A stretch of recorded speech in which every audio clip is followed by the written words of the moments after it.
Hi, നമസ്കാരം. പ്രിയപ്പെട്ടവരെ, ഞാൻ നിങ്ങളുടെ സുബൈർ പടുപ്പാണ്. ഒരുപാട് വിഷയങ്ങൾ നമ്മൾ ചർച്ച ചെയ്തിട്ടുണ്ട്. ഇപ്പോൾ നിങ്ങളുടെ മുമ്പിലേക്ക് വെക്കുന്ന വൈവിധ്യത്തെക്കുറിച്ചാണ് സംസാരിക്കാൻ ആഗ്രഹിക്കുന്നത്. മനുഷ്യൻ എന്ന് പറയുന്നത് മാത്രമല്ല, ഭൂമിയും പ്രകൃതിയും ഭക്ഷണവും വസ്ത്രവും എല്ലാം വൈവിധ്യമാണ്. ഞാൻ നിങ്ങളോട് സംസാരിക്കുന്നത് മലയാളത്തിലാണത്. ഇവിടുന്ന് കർണാടക സംസ്ഥാനത്ത് പോയാൽ പിന്നീട് സംസാരിക്കുന്നത് കർണാടകയാണ്. തമിഴ്നാട് ചെന്നാൽ സംസാരിക്കുന്നത് തമിഴ് ഭാഷയാണ്. നമ്മൾ മഹാരാഷ്ട്രയിൽ ചെന്നാൽ സംസാരിക്കുന്നത് ഹിന്ദിയാണ്. ആന്ധ്രയിൽ പോയാൽ സംസാരിക്കുന്നത് തെലുങ്കാണ്. അങ്ങനെ മലയാളവും തമിഴും കന്നഡയും ഇംഗ്ലീഷും ഉറുദുവും എല്ലാം കൊണ്ടും അറബിയും സംസ്കൃതവും, അങ്ങനെ ഭാഷകളുടെ വൈവിധ്യം, ആ വൈവിധ്യങ്ങളെ സംബന്ധിച്ച് സംസാരിച്ചാൽ അത് വിശാലമാണ്. ഭാഷ മാത്രമാണോ വൈവിധ്യം? അല്ല. നമ്മൾ കഴിക്കുന്ന ഭക്ഷണം എത്ര വൈവിധ്യമാണ്. നമ്മളിവിടെ മലയാളികൾ അരി ആഹാരം കഴിക്കുന്നു, മറ്റ് ഭക്ഷണങ്ങൾ കഴിക്കുന്നു. എന്തെല്ലാം ഭക്ഷണങ്ങളാണ്! അരി, ഗോതമ്പ്, അതുപോലെ തന്നെ തക്കാളി, പച്ചമുളക്, പച്ചക്കറി, പശു, ആട്, കോഴി, അങ്ങനെ തുടങ്ങി ഭക്ഷണത്തിലെ വൈവിധ്യം. നാം കഴിക്കുന്ന ഭക്ഷണമല്ല മറ്റൊരു സ്ഥലത്ത് ചെന്നാൽ ആളുകൾ കഴിക്കുന്നത്.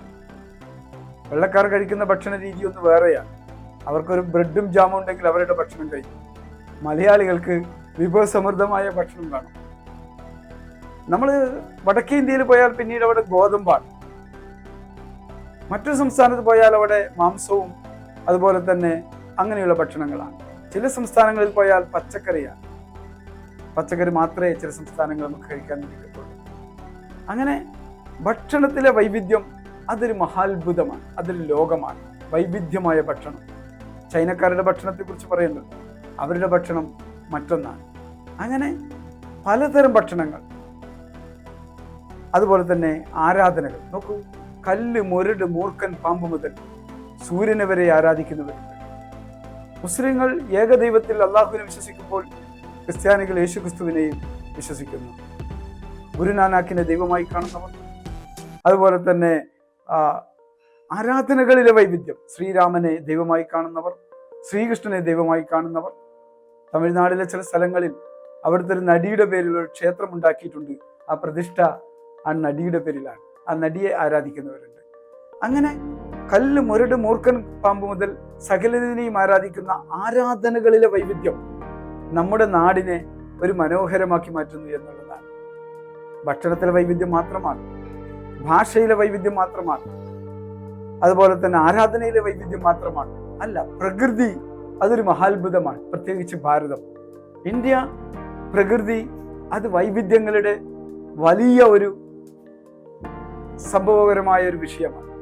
നോക്കൂ, നമ്മുടെ കേരളത്തിൽ ആകാശത്തു നിന്ന് മഴ തിമിർത്ത് പെയ്ത് പല സ്ഥലങ്ങളിലും ഉരുൾപൊട്ടലും വെള്ളപ്പൊക്കവും ഉണ്ടാകുമ്പോൾ ഇതേ രാജ്യത്തിന്റെ മറ്റൊരു സംസ്ഥാനത്ത് ഒരു തുള്ളി വെള്ളമില്ലാതെ ആളുകൾ കുടിക്കാൻ വേണ്ടി നെട്ടോട്ടം ഓടുന്നത് കാണാൻ വേണ്ടി കഴിയും. ഹിമാലയൻ താഴ്വാരകളിൽ അഥവാ ഹിമാലയൻ കുന്നുകളിൽ, കാശ്മീരിന്റെ കുന്നുകളിൽ, മലമുകളിൽ മഞ്ഞുകട്ടകൾ ഉരുകി വെള്ളം താഴോട്ട്, അങ്ങനെ അതൊരു മലവെള്ളപ്പാച്ചിലായി മാറും. ആ മലവെള്ളപ്പാച്ചിലിൽ അനേകം വീടുകളും ആളുകളും അതിനകത്ത് പെടും. അപ്പോൾ ഇന്ത്യയുടെ നാവികസേന, ഇന്ത്യയുടെ കരസേന വെള്ളപ്പൊക്കത്തിൽപ്പെട്ട ആളുകളെ രക്ഷപ്പെടുത്താൻ വേണ്ടി പോകുന്നത് കാണാൻ വേണ്ടി കഴിയും. നമ്മുടെ രാജ്യത്ത് ഒരു ഭാഗത്ത് അങ്ങനെ വെള്ളപ്പൊക്കം ഉണ്ടാകുമ്പോൾ നമ്മുടെ ഇന്ത്യ എന്ന് പറയുന്ന രാജ്യത്തിന്റെ മറ്റൊരു സംസ്ഥാനത്ത് കുടിക്കാൻ ഒരു തുള്ളി വെള്ളമില്ലാതെ ആളുകൾ നെട്ടോട്ടം ഓടുന്നത് കാണാൻ വേണ്ടി കഴിയും. മരുഭൂമി പോലെ വിശാലമായി കിടക്കുന്ന ഒന്നും കിളർക്കാത്ത ഭൂമി നമ്മുടെ സംസ്ഥാനത്തിലെ, നമ്മുടെ ഇന്ത്യ രാജ്യത്തെ മറ്റൊരു സംസ്ഥാനത്തുണ്ട്. എന്നാൽ അതിമനോഹരമായ തെങ്ങിൻ തോപ്പുകളും കവുങ്ങിൻ തോപ്പുകളും അതുപോലെ തന്നെ നെൽകൃഷികൾ കൊണ്ട് സമ്പന്നമായ നാടും നമ്മുടെ നാട് തന്നെയാണ്. മനോഹരമായ പ്രകൃതിയുടെ വൈവിധ്യത്തെയാണ് ഇത് സൂചിപ്പിക്കുന്നത്. പ്രിയപ്പെട്ടവരെ, വസ്ത്രത്തിലെ വൈവിധ്യം നിങ്ങളൊന്ന് നോക്കൂ. ഏതെല്ലാം വസ്ത്രങ്ങളാണ് ആളുകൾ ധരിക്കുന്നത്. ഇന്ത്യയിൽ തന്നെ ഒരു സംസ്ഥാനത്ത് കൂടി യാത്ര ചെയ്താൽ അവിടുത്തെ സ്ത്രീകളെല്ലാം സാരി കൊണ്ട് തലമറച്ച് നടക്കുന്നത് കാണാം.